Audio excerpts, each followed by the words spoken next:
Hey everybody, so today we're finally starting on the snake construction of the studio.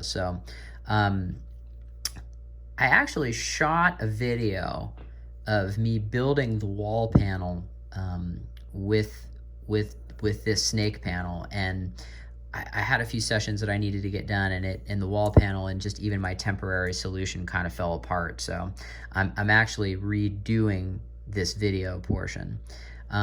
So I ended up changing a few things, and I just wanted to go along and just kind of explain some things before we start the actual build video on this. So this is the snake panel that I've got custom made. So this is a 2-gang wall outlet. This is a Decora punch. It's just a regular decorator punch. And what goes in here are 4 Cat 6 jacks. So that's going to handle that's terminated at the patch panel in the previous basement videos. And then that'll allow me to either send digital audio, analog audio, or video signals or network signals between any room in the house. So I'm handling channels 1 through 8, 9 through 16 over DB25. My house has been wired like that for a long time, and I'm just kind of changing it to the living room versus the other bedroom. So I had this panel made because I'm using these Planet Waves modular snakes. So my trunk lines connecting the 2 rooms are this cable. It's cool, it works well. It's Megami cable. I haven't had any problem with it over the last 10 years of me using it, but the problem is I got a single gang wall outlet to sandwich these things together, and it never really worked right. So the way that these modular snake pieces join there's a trunk line, which is what's in the wall, and then there's these little head pieces, and this just has female XLR. So my previous videos just showed wiring everything and getting a pin out for this, just to make sure we wire this correctly, which there's a link in the description below to that video just to see what we're up to. But what we're going to focus on this portion of the build is just getting the DB25s installed. So the way I started on this was buying these cheap little turnarounds from Amazon, which I highly recommend against doing because they fall apart pretty badly. And when they do, they have these inside. So this is the female end that I was trying to use. I had these mounted in the panel on the front side and the back side because my original plan was I was going to use these modular snake cores and put them through this panel like this. The problem with that is that on these modular snakes, the screws to secure this is on this piece, which would essentially be behind the wall, versus this piece that would be in the room. So that was problem number 1. I thought that I can solve that problem with a turnaround, which is this guy. Ooh, this guy, sorry.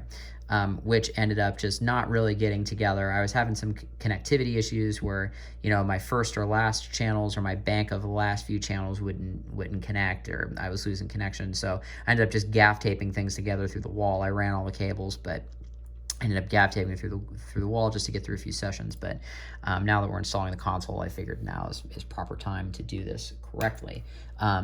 So what I'm going to do is I'm going to mount these soldered DB25s through, and that way I can put this little 6-foot trunk line here that can get me my hard connection to the wall, and then I can use whatever of the breakouts that I want. So what we're going to do on this video is show how we're going to wire all of this up. So there's a company called Allied Electronics that I got all of these parts and pieces from, which I'll give you the links in the description about the parts that I have. So in case you're doing this, you can save yourself the search. So for DB25s, they have these little screws that have a nut on one side and then a threaded portion on the other. This is a 440-inch screw. It's the same screws that you use for XLR connectors or anything going into a rack panel. So luckily, all that stuff is the same. I have a plethora of that hardware at my shop. It's no big deal because we work with it a lot. So I special ordered those screws, and this is the back. It just has solder cups on it.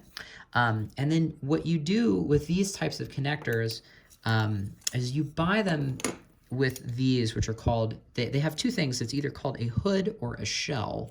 And in my instance, I'm using what's called a hood. And the main difference between a hood and a shell are what you do with your cable exit.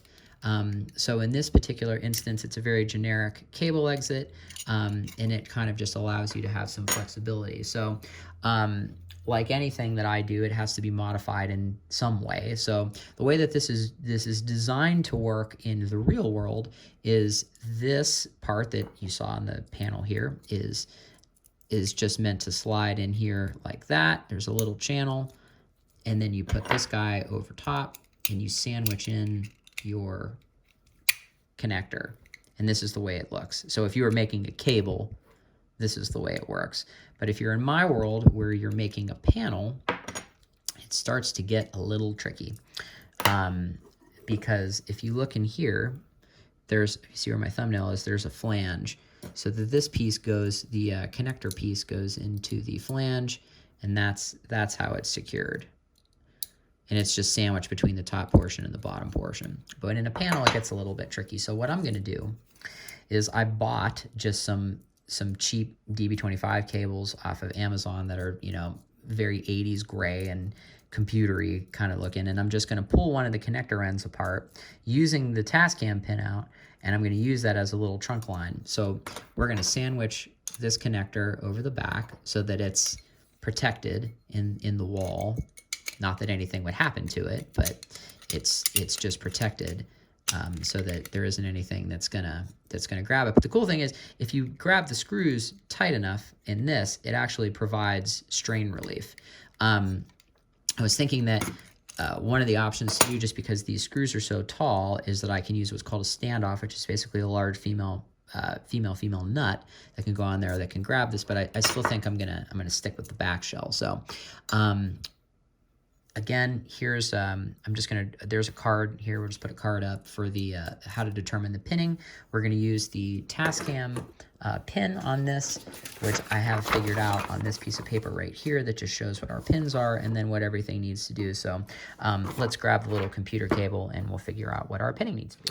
Okay, so here's our stock cable that we got. Look how beautiful and 90s this gray color is. Isn't that just amazing? And to complete it, here's the tag off the bag. Come on, this reeks of Jazz Cup. That's awesome.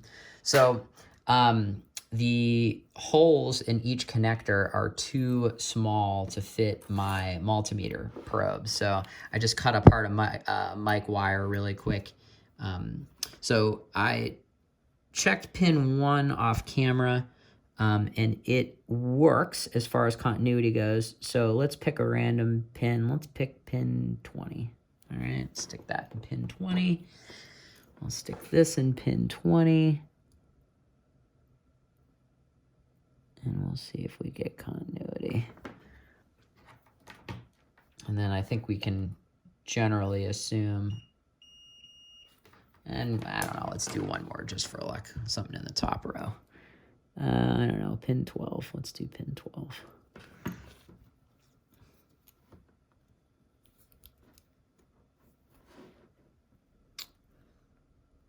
Okay, I think we can safely assume that if we get continuity on this one, everything is wired 1-to-1 within the cable. I've made people Yamaha to Tascam crossover DB25s in the past, which is the only reason I'm being so skittish about maybe assuming that this might not be 1-to-1. Troubleshooting multi-core is not the funnest thing in the history of the world, and well, if you can avoid doing it, I would highly recommend it. So I'm being a bit overly cautious about checking our cables. And just again, which I don't think I showed you in the last segment of this video, the reason why these are so awful is that these are the little Amazon connector pieces, is that when they fall apart, this is the piece that's in there. And you have to fit them in these little trays, and they oppose each other. And it is just not the funnest thing in the world. So if you're a bit skittish about soldering, don't be. It's not that hard. I would highly recommend that over the jumpers, because despite the fact that the jumpers may be a quick solution, they may not be a long-term solution. So I'm kind of snickering to myself. I'm looking at just some of the corrosion on these connectors that, you know, somebody is probably like, oh my God, I actually sold one of these things. So here's a moment of truth. So basically what we're gonna do is we're gonna cut this end off, and we're going to take the wires out of this multi-core piece, and we're gonna solder it directly to the panel. So this is just going to be a little extension to get us down in through the wall. So here's the moment of truth. Oh, it still hurts me even though I do that all the time. So here's our cable end. So I always like to leave just a little piece of this on here just in case I want to use this for something else later. I don't know what I will, but you never know. You don't want to back yourself into a corner by cutting the connector off right there. So let's get this stripped, and we'll take a look at these cables.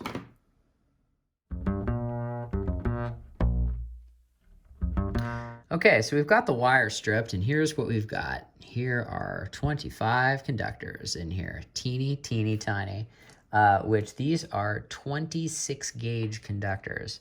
I had to pull out my extra small wire strippers for this one. So I do have a bunch of conductors in here, and then I also have a ground or a drain wire. So I don't know what this is wired to. If I was a betting man, they do have pin 25, which is this furthest most right pin, and there's a little L next to it, so I'm guessing that might be that, but I don't know. So the next step in this process is I'm going to strip all of these wires, or I'm just going to take the edges of them off, just like that, and I need to see what each one of these things are. There is a different color for every single one, so I need to know which pin on the connector head equals the wire. So for the sake of time, we're definitely going to time lapse that. So here we go.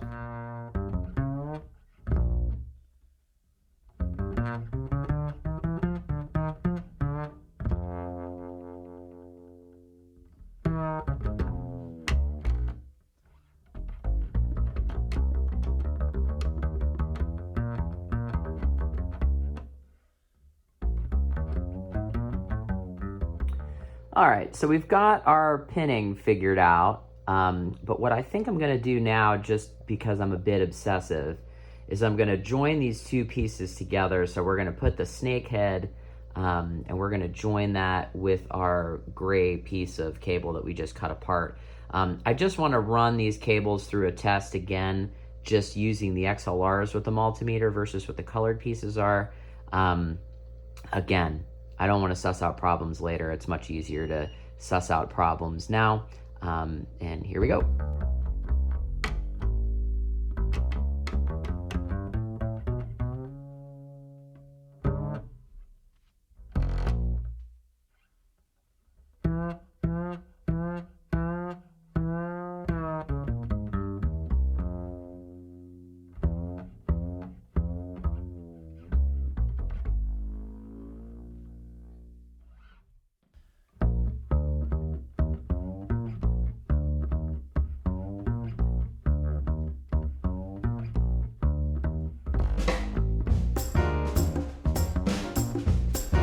Okay, so on further double check, I found a few errors.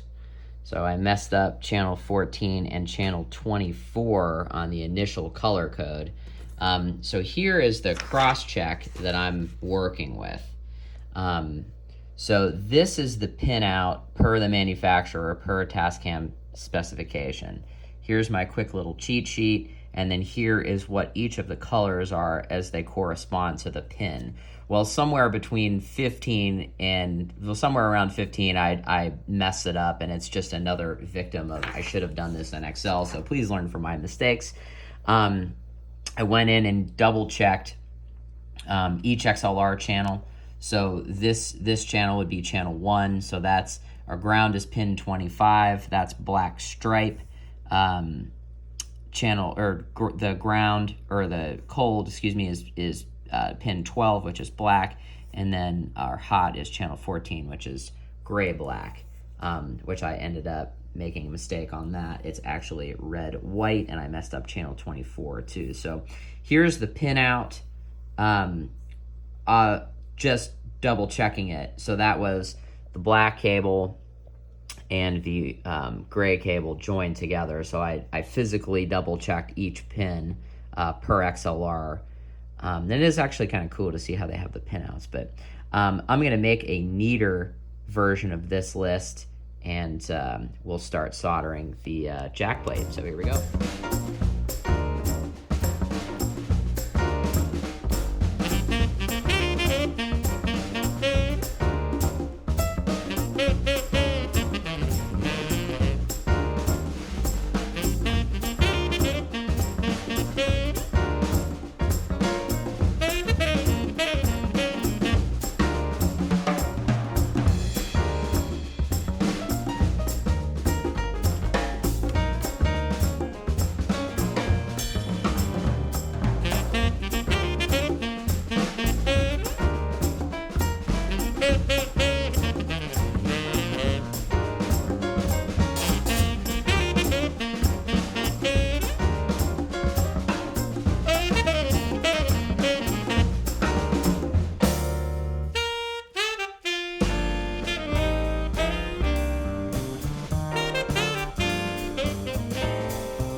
Okay, so we've got the snake ends soldered up, which was a extremely long and laborious process.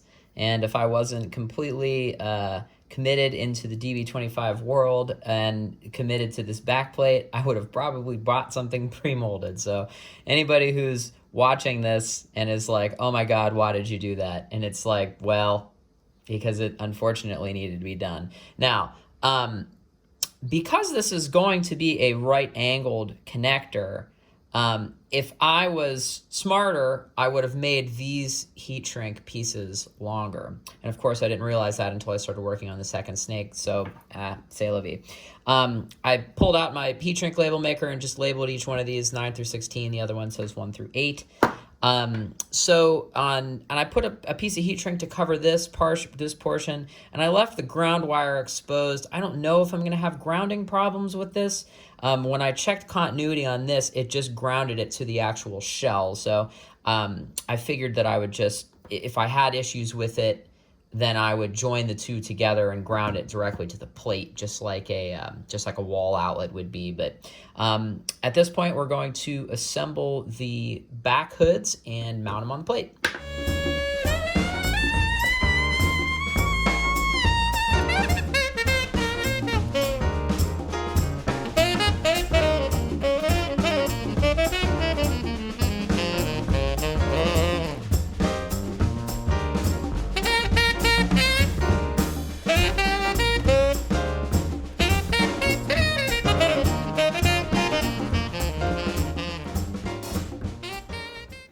All right, everybody, we're all finished up. So here is the back of it with the shells on it. Excuse me, the hoods. Here's just another look at the back. And then here is a look at the front. So in the next video, we'll show getting this thing mounted up. Thanks for stopping by.